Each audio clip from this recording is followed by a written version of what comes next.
Here we are inside our register.php, which is nested within a scripts directory below user registration in the website interactivity, and we'll discuss what we do here. Now, the first thing we have to take note of is the fact that we adjust the headers again. We make sure that this file is going to think that it is something from the past, it's not going to be cached, and this is what I normally do. You can take a look, make sure it expires some date way in the past. The last modified date is something in the past as well. And you can see here that the cache control, for example, this is also going to serve to make sure that this is not going to be cached. This is for HTTP 1.1, and you can see the 1.0 that's also here as well. And you can use that as is, or use another example of that header information. You can check that out at php.net, and there are variations to using that, but that's going to send the headers and make sure things aren't cached. Now we know when we use sessions, we have to use session start. This is like the indicator that says if you want to use session variables, you have to just call that. Just set things up. It doesn't start the session necessarily, but it starts the session for this page, or just gains access to the variables that you might have set on another page, so we can share them among pages. Now, furthermore, after we do that, we are using the isSetCheck. Now, if this session variable isn't set, because I have session variables that I like to set, we've seen this already. Now, if it isn't set, that means that the session wasn't included yet, so we have to require it once. We can also just do require once.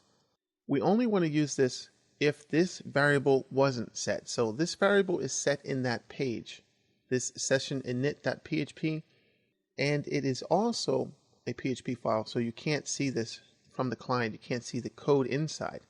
And that is going back ... to go to the root and session init. And that's so you can't see it from the browser. .inc files can be read by anybody, and that's normally for JavaScript, anything that's client-side. PHP is going to shield the user from seeing this as straight server code.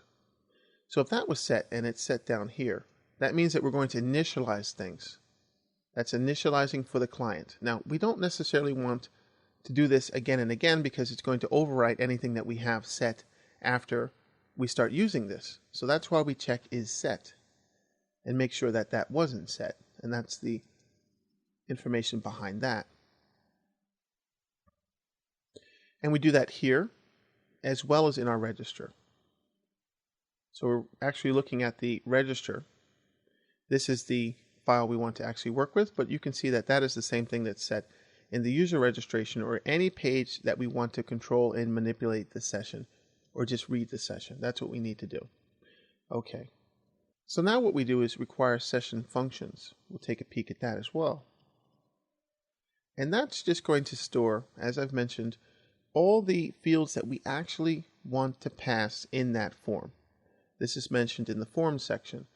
Now we add these field names. These are the actual parameters that we can pass from forms, the form fields, and we can use them and manipulate them. So this is going to be posted or in the get, and this is going to allow us to process this. But we can only have these in here because these are the ones we want to actually use, and this will eliminate any problems as far as the wrong variables being passed in there. We can ensure that we're only dealing with those variables, and anything extra that's in the form or processed in the header or what have you, or coming from another page, for example, isn't going to actually be processed. That's good.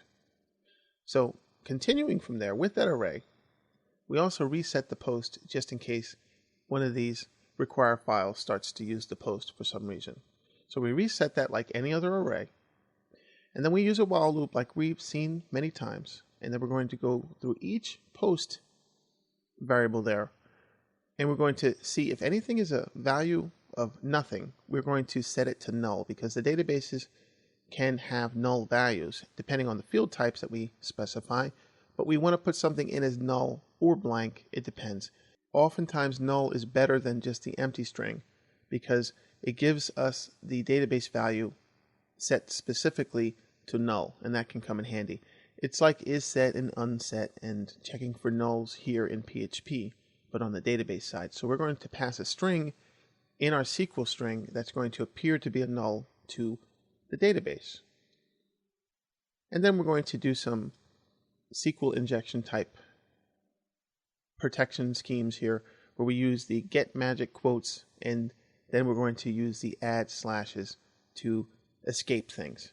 Now what this does is it will check to see if the magic quotes option is on for PHP.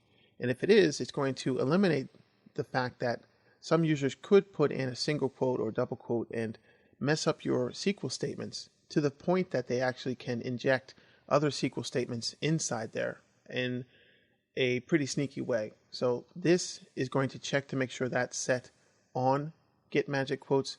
Make sure it's set on. You can look this up to get more information on that, but there's a lot of code out there, especially PHP.net. You can see a lot of detail, and users have written in about this and how to actually solve this problem. So what we're doing is we're just protecting it. We're taking each of our AR vals here for that array, and we're making sure that if the quote option isn't on, we're just going to grab the val there. This allows us to add slashes if the get magic quotes underscore GPC is actually set. And that's very important to deal with that SQL injection and having other people mess with your queries and things like that, or just having invalid data mess up the query to cause errors. So here we have a continuation here now. If the value here, which is the value of that key value pair from the post, if it's null, because it can be null, because we've set that there if it's blank, we want to actually set the session key to null. Otherwise, we want to set that to the value. We don't want to pass null in a string because that's going to then go back to the form if we should have to go back to the form. And that's dealing with this session. We want to make sure we put something in there that's a value or just make it null. Don't give it a value. And that's important. If you play around with that by taking this part out, you'll see that if you have to go back to the form, it's going to process it in the wrong way. And then we just do some things here to check to see if the access period and the password aren't a part of that key. They're not one of those values. They can't be either of those values. And if they are, then we're going to ignore this. But we want to add quotes around everything else because everything else is just a string.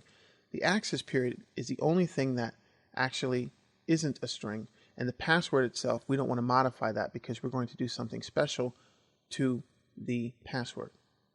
And then I have some debugging information here. If you can go up to the top here and see that you can turn this debug on and off, false and true, you can put debug code in your file here that if you're just testing things, you can set that to true, and then it'll echo out information because it knows that you want to debug that page. So all you have to do is turn this to true or put this whole debug into your include file, and then you can debug your whole application if you wanted to.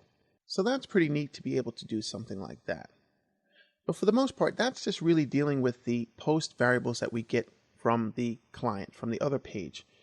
We send some values up here, and if things are null, we want to get rid of that and make null into the database, but we don't want it to be in the session because we do store these variables in the session. So when we go back to the user page, we can just grab it from the session instead of passing a query string back, and that's a pain. We don't want to do that. We want to just use the session and populate that. We'll talk about that in the user registration file. And then we don't want to use quotes around anything that's not an integer or anything that's going to be something like a password. We want to do something different because we're going to encrypt that password. So that's dealing with the post variables. If you continue down, you can see that we actually do validations.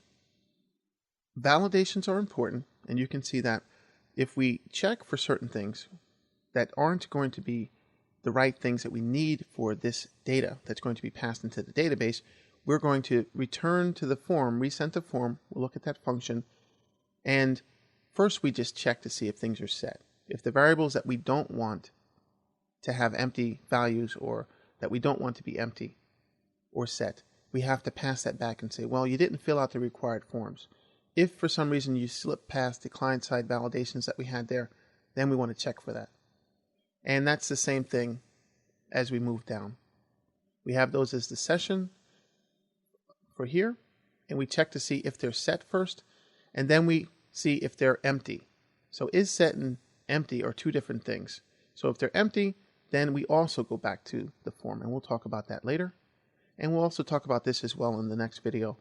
Dealing with the length, we want it to be a certain length, and you can put these in to be what the field lengths are in the database, because you don't want this to try to put too much information into the database. So we check it here. If they don't fit within certain ranges, then we go back and tell the user to fill out the proper size for the fields. And these fields here, we want to make sure they fit within a range.